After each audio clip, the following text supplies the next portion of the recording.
What's up? What's up? What's up, people? B. Sean Riley here, back with another video, part two of what was left out of the Bible and why. I did the first video in this series was really talking about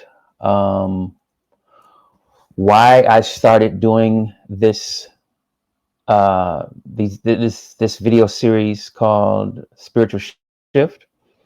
So I wanted to come back and do part two of that. What books were left out of the Bible? In the first one, you should actually go look at it. It's the part one to this. What books were left out of the Bible? For the first part of the video, I talked about really just kind of like my origin story around spirituality and Christianity and why I'm out here talking about this stuff. And then toward the end of the video, I go into some of the aspects of Christianity and the books that were left out of the Bible. But I didn't want to make it a really long video, so I went into some things. But toward the end of the video, I was really like, I should do a second one of these and get really into just get into some of the nitty gritty of what books were left out of the Bible and why they were left out.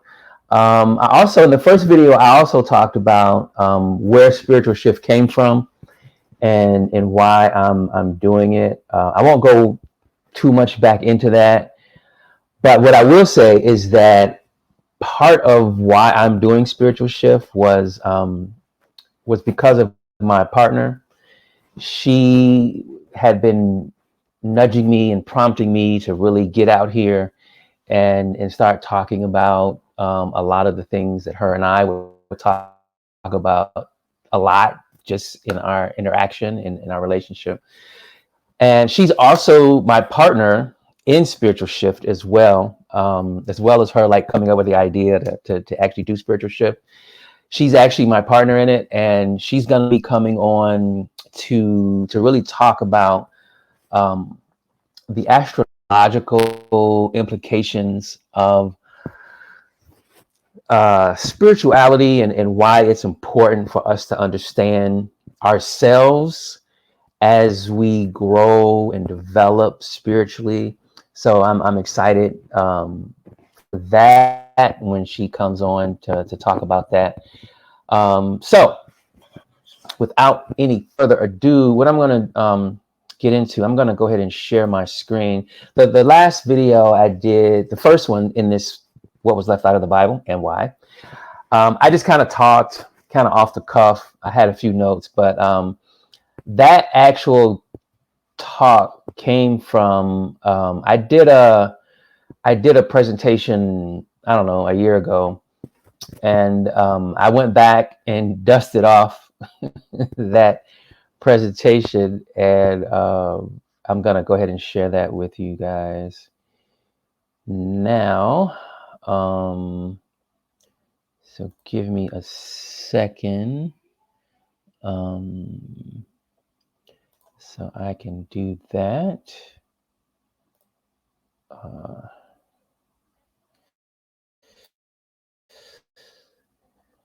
Yeah, this is all right. So let's see if I can get this up here. All right. So I am hoping and praying that you guys see this screen here. So this is what was left out of the Bible. Spiritual Shift.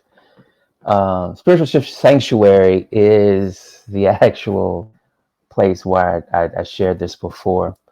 So Spiritual Shift really is a place where people that are seekers after truth can come and discuss deep and important spiritual questions and get resources, find answers, but most of all, engage with a community that is non-judgmental, non-confrontational, loving, accepting, and of a like mind. That's really important because like I explained in the first video in this series, like I'm not really I tell my origin story, how I went to seminary, um, with the pursuit of becoming a pastor. I actually ended up not doing that. I tell kind of like the more of the story in the first one, but I don't really believe in like making people feel bad about where they are in their spiritual walk, their spiritual journey. So all people, faiths, creeds, are really accepted here at spiritual shift, because really what we're trying to do is, we're seekers of knowledge and of truth, and we're about spiritual development. We aren't about religion at all. Um, so like I just mentioned, that our goal is not to devalue or debunk the Bible, but to use some intellectual and historical tools at our disposal to better understand the contents contained in the Bible, where this content came from, and why some content was left out. That's really the focus of this talk right here. Um, and I'm not, like I said, I'm not really that interested in debating people or arguing or going back and forth. That's not, like, I'm not really going to engage in it. My partner, Kenya, she's not really going to engage in any of that. We are seekers of truth. You're going to hear me say that like 10 trillion times. We're seekers of truth. So we encourage people to follow their truth. And that's that. So I want to start. So I'm going to kind of jump right in. Like I said, this is a part 2 of what books were left out of the Bible and why. I'm going to jump in kind of like right where I left off from that first video. So after the crucifixion of Jesus Christ, many Christian-esque religious and spiritual groups, they began to spring up in Rome and throughout what is called the ancient Near East, right? So I talked about how Christianity and the Bible didn't come from it didn't come like from heaven and like come down on a on a cloud and was like, Jesus is here. It didn't happen like that, y'all. It just didn't. Historically, it didn't happen like that. The way the religious communities, how they operated back then, it would not have happened like that. All right. There were lots of religious sects, spiritual sects all throughout the ancient world, and had been around for the time period that we're talking about, 2,000 years ago. It wasn't really, there had been thousands of years before that time, this time of Jesus Christ. We had already come from thousands of years of spiritual traditions and spiritual sects and all this kind of stuff. So we're going to go into some of that. So Rome, before, during, and after the time of Jesus Christ, already had a plethora of religions, cults, and sects. Like I just said, they were everywhere. They were everywhere, all over the place. Okay. And actually, let me go back. One of the things that it's not really talked about in Christianity is it gets a lot more play in Judaism and even in Islam, but the geopolitical nature of religion, period. You can't get around it. Religion is political today.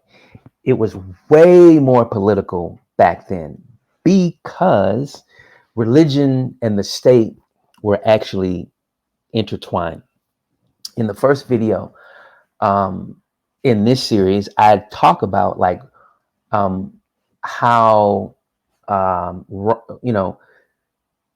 the different groups that were around, the spiritual religious groups that were around, their religious, quote unquote, their religious law, their religious what they believed, that was the law, actually, for that group. That's what they did. Rome had their own kind of law, their own civil law. But even Rome had its own religion, and it was kind of like an undercurrent. And I talk about that in the first video. We're going to talk about it a little bit in this one too. So during the ancient biblical world, many of these religious and spiritual ideologies wrote down their philosophies and beliefs in these writings. They were everywhere. So in the first video, I talk about how there was no internet, there was no,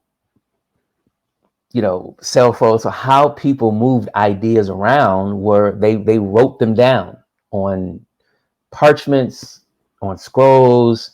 They even, they wrote them really on anything that would hold a script, anything that would hold writing. We're going to talk about some of those in a bit as well. But some of the sects that were around, Mithraism, Gnosticism, the Essenes, these were spiritual, religious, quote unquote, religious. The Sadducees and the Pharisees, they were sects and groups of people that had their own beliefs, had their own thoughts about everything.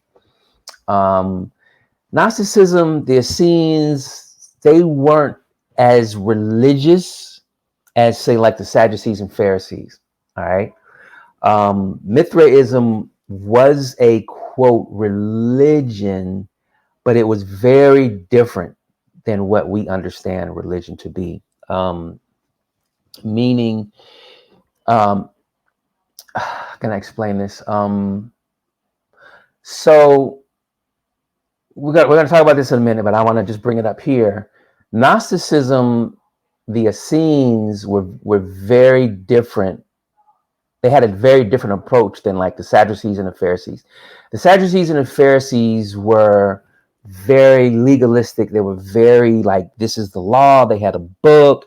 This is what the book says. This is what we're going to do, even though they didn't really do it. They didn't really do what the book said, but they enforced it.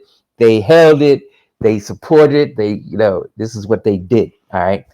Gnosticism and the Essenes had a more mystical approach to teachings around God, man, woman, life, what we're doing here, what we're supposed to be doing here.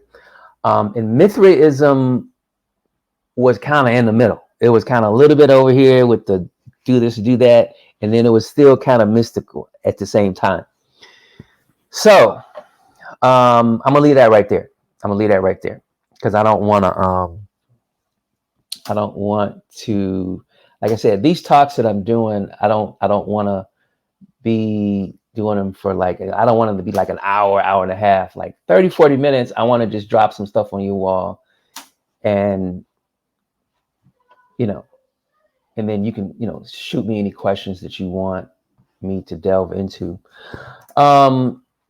Okay, so these teachings, like I mentioned, were written down on parchment, scrolls, animal hides, and they were circulating everywhere. They were circulating like all over the place. I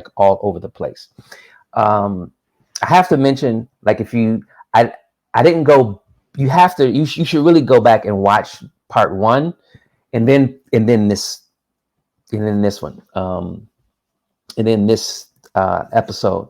Because I didn't really go back and recap a lot of stuff that I talked about in part 1.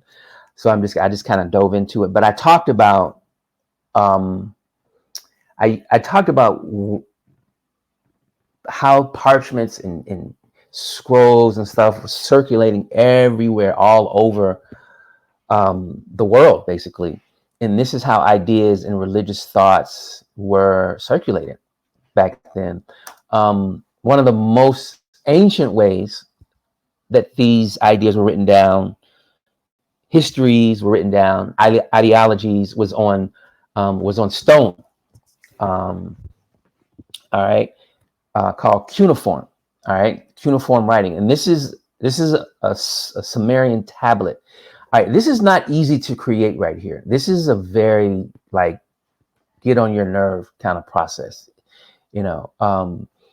It was like this is literally stone, and they had to literally bake it, take it out, put it in, like not an oven, but something like an oven. And they had to really create all of those little etchings and carvings and all that stuff. That's actually a language, um, and I'm gonna, so this is actually one of the ways that things were written down. History was written down, and this is pretty important because um, a lot of these tablets were discovered, and like there's thousands and thousands and thousands. I don't even know how many they are. There could be millions of these tablets, and they've started to decipher them, and this is how we get some of the information. People like me and other people that are way more advanced than I am, this is how we started understanding the stories that are in the Bible and the stories that we thought that just dropped out of the heavens, and like, here we are, we have the Bible. That's not accurate. They came from pieces like the Sumerian tablets. All right. And there's a way, I don't have the site right on me, but they have, of course, experts, PhD type people have been studying these tablets for a very long time. But because of technology, they have put a way to decipher the regular person. I'm not actually a lay person, because like I said in the first video, I gave my origin story. I mean, I did go to seminary. I do have a degree. I do have an MDiv. So I'm not exactly a lay person, but even someone that didn't necessarily do a graduate degree or PhD, you can actually go to this site. I don't have the site with me. I'm gonna make it available to people. But you can go on this site, log in. It's free. Log in, grab one of these tablets, and it'll decipher it right on the site for you, and you can just read the translation of it. It's crazy. And this is what I'm saying. This is what we have access to today. So that's enough of that. So after Jesus' death, any religious group or spiritual sect that held up the name of Jesus was severely persecuted and even killed. So we know this, right? So one of the things that I mentioned earlier, that what Christians don't really take into consideration is the geopolitics of religion. Okay.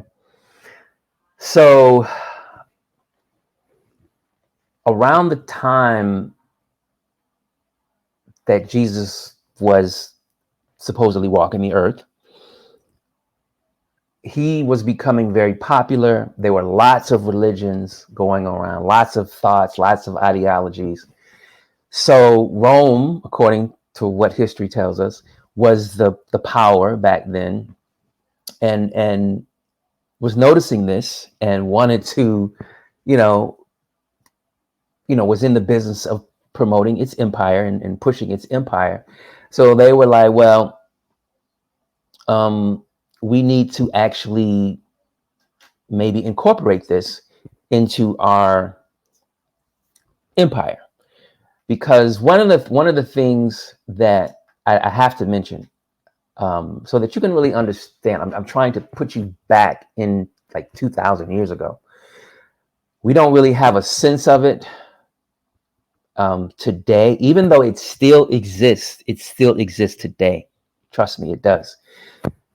So today we think that religion, we think that the state and religion are separated, because that's what they say it is. All right. But it's actually not. I don't have time to go into the whole thing of it. We think it's separate. Okay. Back then, like I've said a few minutes ago, I said it first video, that religion and the how people ran their lives were really connected. So even though Rome did not have a religion, they did, but they didn't. Um, they understood that in order to really get the people on your side, you have to have some type of religion so that the people will comply to what it is that you want them to do, what you need them to do as a state. You know, I need you to do this, this, this, and this. So Rome was looking at this, and they were, contemplating this. So they, as the story goes, Constantine took Christianity and incorporated it into the Roman Empire. So officially in 312. And now this single act paved the way for Christianity to be declared the state church of the Roman Empire by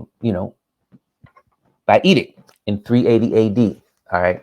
So what that means is that now Rome has to figure out a way and understand, like, you think there's a lot of religions now, like you think there's a lot of different, and there are. Back then it was like you could worship anything you wanted. Like it wasn't like, it wasn't, there was a lot of stuff going on. Let me just say it that way. It was a lot of, everybody had their own way of believing and thinking. But when Rome incorporated Christianity into the empire, they wanted to consolidate all of the thinking and the thoughts and the ideology. So Emperor Constantine convenes the Council of Nicaea in 325 to address the controversy of whether Jesus was a created being or divine. Although very controversial, many also believe that the books included in the Bible were decided at the Council of Nicaea. All right, so this is what I'm saying. Why do you need to create a book so that everybody agrees? Because everybody, before this, everybody had their own way of believing. They had their own way of approaching their life, the divine, their worship, like everything. Okay. After this, after Constantine incorporated Christianity into Rome, it was not like that. This is what I'm saying, the geopolitics of this thing here. Now everything has to be orthodox. It has to be official. Like if it's not what is in line with what we believe, it's heresy. And we're going to see that as the Roman Empire merges into the Catholic Church, the Roman Catholic Church. Well, it wasn't that. The Holy Roman Empire that's what it morphed into. Went from Rome to the Holy Roman Empire to the Holy, to Catholicism, to the Catholic Church. That's kind of what it morphed into. All right. So let's talk about, just for a minute, some aspects of the Bible. So the Ethiopian Bible is the oldest and most intact Bible in the world, dating back 800 years before King James. The Ethiopian Bible has 88 books. Okay, 88 books, including the book of Enoch, Esdras, Baruch, the books of the Maccabees, and others that were banned from the King James Bible. The King James Version has 66 books. All right. So there's, a whole bunch of more books in the Ethiopian Bible than there are in the King James Bible. So what does that tell you? I just told you that the Ethiopian Bible is the oldest Bible. It's the oldest Bible intact, and it has 88 books.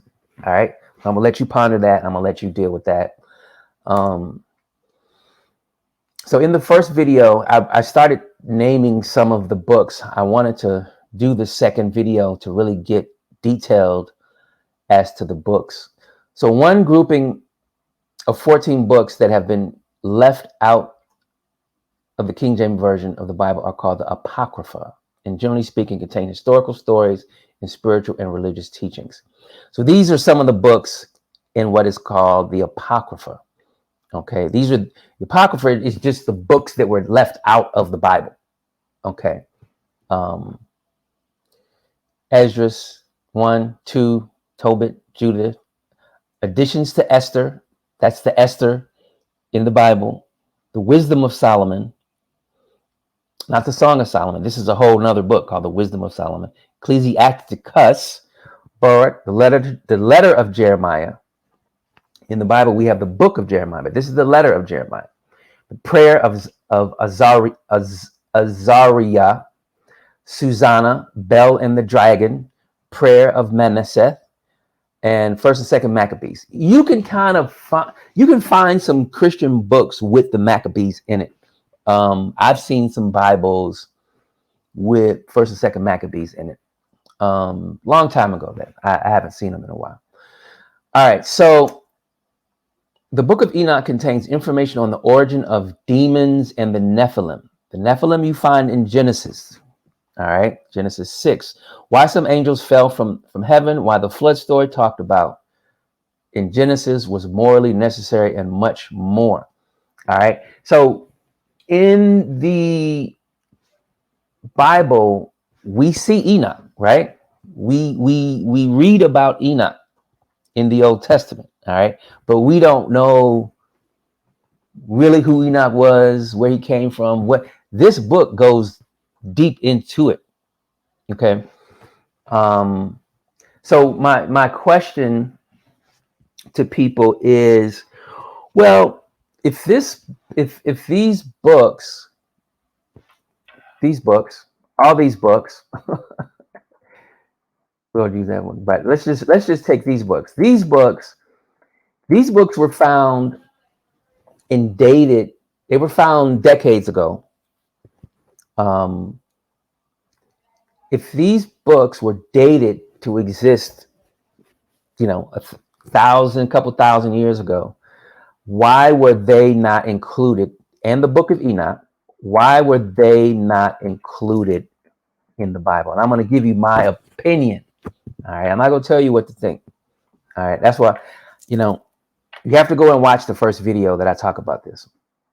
First video in this series, because I do a lot of talking about my approach to these teachings, my teachings. Why weren't these books included in the Bible? I'm going to tell you my opinion in a little bit. All right. Another book in the Apocrypha. The Apocrypha and the Book of Enoch represent only a small fraction of the information that is available to examine and search out the true history of our religious and spiritual origins. All right.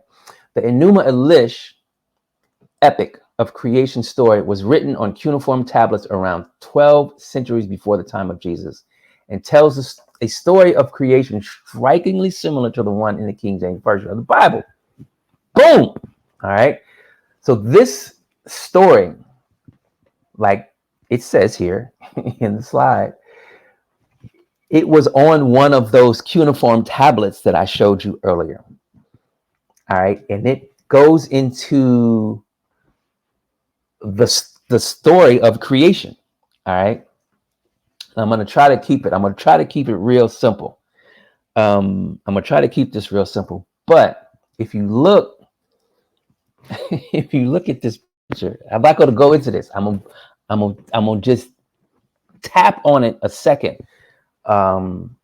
Because this is what I was talking about in the first video, how when I really, in seminary, when I really started digging into the languages in the Old Testament, in the New Testament, not just the language, but the context of the time period, and then connecting it to other religions around the world, because I was traveling around the world, going to different places, Africa, India, the Far East, like places, Caribbean even,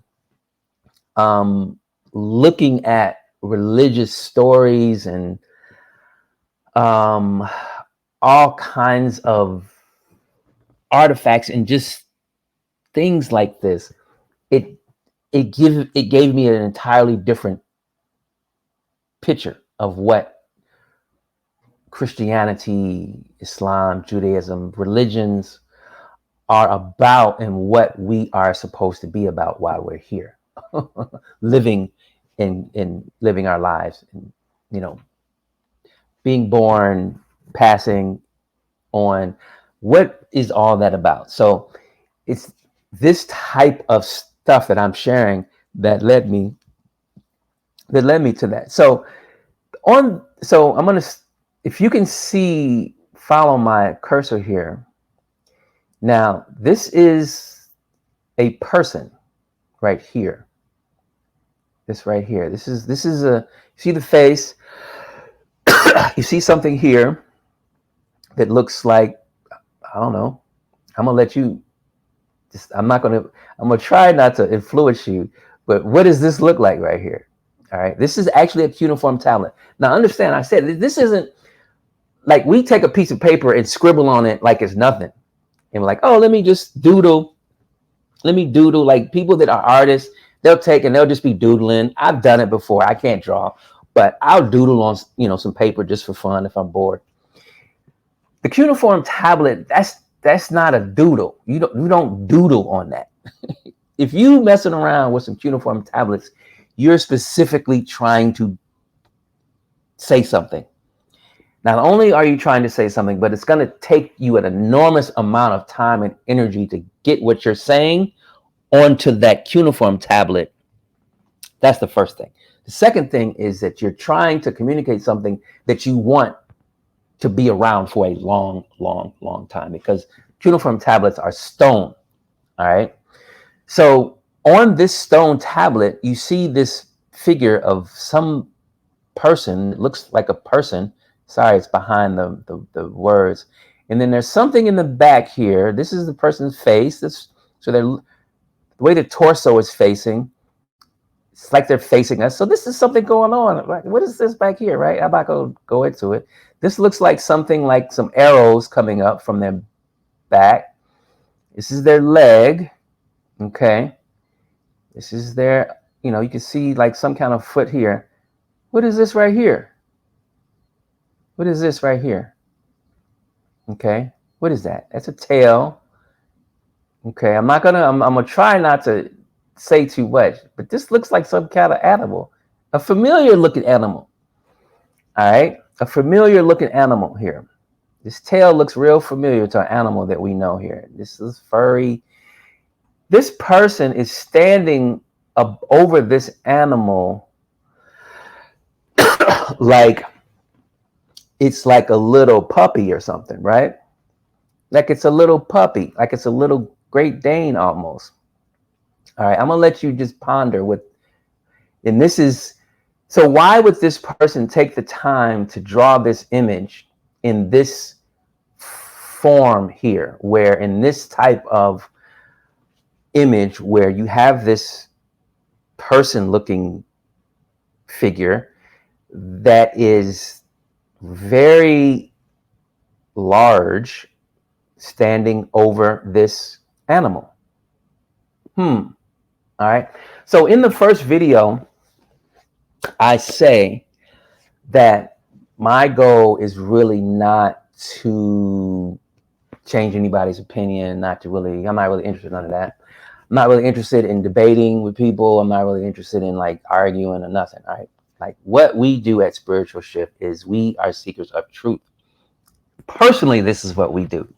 And we are looking to form a community of people that are also really doing the same thing. So what I go into in the first video, I said that when I had to walk away from Christianity, I had to say, well, there seems to be more to the story. There seems to be more to the story here. And when I really discovered the more part, I gave an analogy in the first video. I said that what we're taught in Christianity is like a one pebble of sand. The story is like all the sand on the beach, on all the beaches in the world. That's how big the story is. And this is kind of what I'm talking about. The story of this, why this figure is standing just towering over this animal here that looks very familiar to what we could probably say what it is, like it's a little puppy. That's what I mean when I say it's more to the story. All right, so I'm gonna, like I said, I'm not gonna, how I teach and how I preach, I don't really tell people what to believe. You know, my thing is that I want people to do research, and I want them to be about their own personal growth and really challenge themselves as to what they believe and what they think they believe. So this is another tablet. Okay, this is another, you know, Sumerian tablet that I was talking about. And this is the Epic of Gilgamesh, originally written in cuneiform on tablets approximately 20 centuries before the time of Jesus. It's the oldest storytelling of a global flood that engulfed the entire world. That's what's on here, right here. You can go this, I'm gonna, if someone's interested, shoot me a message to say that you want this website, because I got to go. I actually study it. It's just right in my favorites. I'm not going to go to it right now because I'm all over it, looking at the tablets, you know, downloading them, reading them, the translated version. I can't read cuneiform, but they translate it and you can read exactly what it says. So this is a story of a flood right here that was 20 centuries before Jesus. We're not even talking about the Bible. This is 20 centuries before Jesus. When Jesus was around, there wasn't even a Bible then. And this is 20th century. So this is what I'm saying. There's more to the story. There's lots more to the story. There are many more ancient and holy texts, manuscripts, scrolls, tablets, and writings that have existed before the time of Jesus, during the time of Jesus, after the time of Jesus, that were not included in the official King James Bible. What the one seeking must decide for him, for herself or himself, is what they are looking for. If they are looking for religion, truth, heaven, knowledge, peace, wisdom, or whatever, that's basically what my message is. Like, what are you actually looking for? On the right here, these are just some more ancient books. The Emerald Tablets of Thoth, the Book of Hermes, 42 Laws of Ma'at, the Bhagavad Gita. The Bhagavad Gita is so old, you know, it's like thousands and thousands of years before the Bible. The Egyptian Book of the Dead, or the Book of the Coming Forth, by, you know, it's called the Book of the Coming Forth by Day. I think that's the real name of the book. Yeah, I think that's the name of the book. The Epic of Atrahasis. So all of these are even more. These aren't necessarily. So these books here aren't necessarily books that were kept out of the Bible per se, but many of the concepts, the ideologies that you find in the Bible, and even like the Emerald Tablets of Thoth, you have these sayings and these utterings that amazingly are coming out of the mouth of Jesus in the New Testament. You'll find a lot of those in the Emerald Tablets of Thoth. Emerald Tablets of Thoth is old like the Bhagavad Gita. It's super, super, super old. Okay. Yeah. All right. Let's go to the next. The Vulgate. I already mentioned the Bhagavad Gita. I don't know why I put that on here twice. The Vulgate, the Septuagint, the Vedas, the Tibetan Book of the Dead. I already mentioned the Epic of Atrahasis, the Sinai Bible.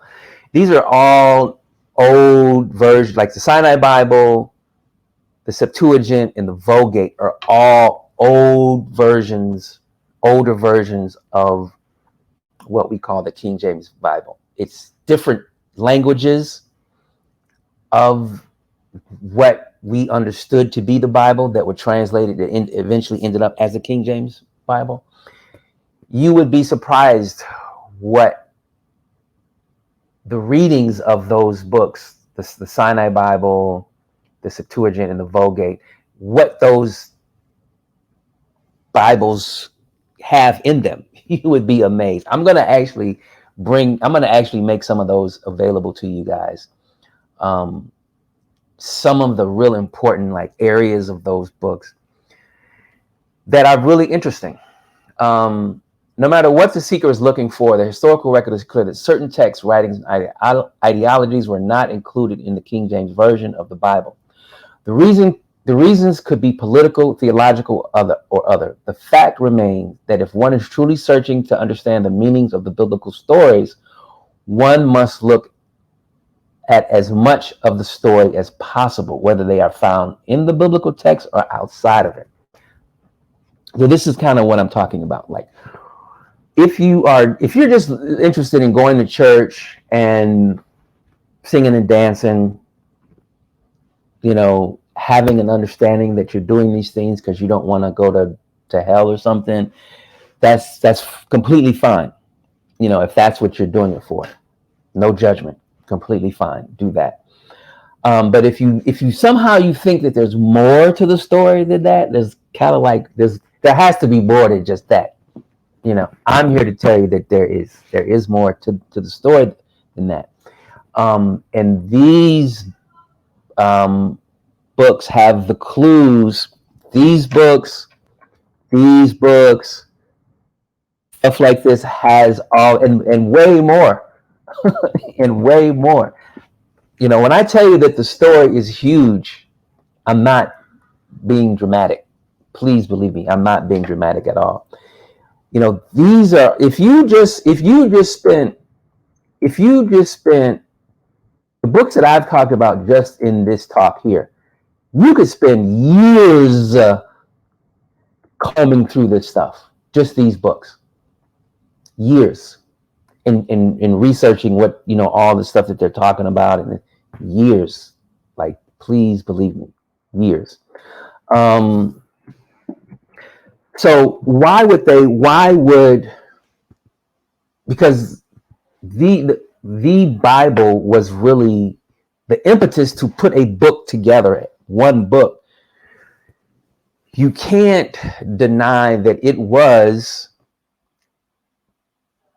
period. It was instigated, talked about. I'm gonna actually hold on. Give me a second, guys. I'm sorry. I wanna stop screen. There we go. You cannot deny, like you can deny or you cannot. I don't. You can deny if you want to, but you can't deny that the whole concept of a Bible, of the book, the one book, was kind of instigated by Rome. It was. We need one book so that everybody can believe the same thing. That's what we need. And that's what happened. And that's what we're doing today. It didn't happen naturally. Okay. That's a whole nother couple videos. It didn't happen naturally, guys. It just didn't. And the facts are they're out here, like how everyone started believing the Bible.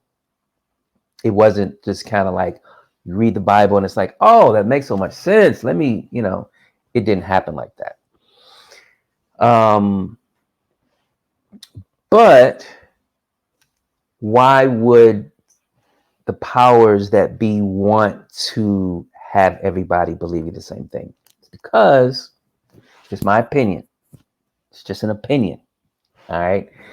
When you go the religious route, you are going down a path, and that path is to do a series of things on a regular basis that theoretically are supposed to help you develop into a higher being. All right. It's just my opinion. Okay. Another path, and if you like, throughout the course of Spiritual Shift, I'm going to dig into some of these writings, some of these books, and I'm going to show you kind of like what they're talking about. Because if you are on the spiritual path, the first thing is that there's no one spiritual path. That's the first thing. You can't run an empire if everybody's on a spiritual path.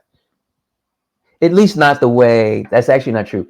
Not the way that it's been done over the last couple thousand years. That model, there are historical evidence that there were societies where people kind of had a different understanding of spirituality and what life was about. And they lived in a country, or they lived underneath it wasn't a state. I don't want to call it a state like that, but something like a state, a kingdom, a monarchy, a rulership, if you may. And they had different ideas about things, but everyone kind of had an understanding of what they were here on earth to do. So that's that. But the way that Rome decided to do it, that they wanted to do it, is we got to get this book. Everybody has to believe what's in this book so that we can do what we need to do as an empire. And that's kind of what happened. Just my opinion. It doesn't make it true. It doesn't make it right. My story doesn't have to be your story. But the reality is that if you go the religious route, it leads you down a certain path. All right. If you go the spiritual route, and it's not one route, it's going to lead you down another path. All right. They literally go like that. They're not like this together. They literally go in two different directions. So that's why, in my opinion, I think they left a lot of those books out of the Bible. And like I said, I'm gonna bring some of those books to the Spiritual Shift. And it's quite amazing why they left the books out, because there's no way that you can bring a lot of the stuff that those books talk about and have them widely disseminated, because people ask questions. The tripped out thing, the really crazy thing is that a lot of that stuff is still in the Bible. It's still in there, and I'm gonna bring it out. I'm gonna bring it to you. And the reason why I can connect it is because I've read a lot of this other stuff, and I'm like, that is in the Bible, and I can connect the dots to it. Okay, I can connect the dots. Like, this is what they're talking about in this, this other book. And they have a little bitty piece of it in the Old Testament, in the Bible, but then no one explains what they're talking about or what it is. What was Ezekiel's wheel in the middle of a wheel? Like, what was that? What was that? All right. So there's a lot more to the story, man. That's all I wanted to come on here and tell y'all. There's a lot more to the story. I'm gonna pretty much end it here. I hope I haven't bored you guys too much. Thanks for hanging out with me, and we will see you next time. And remember, love is the way. Peace.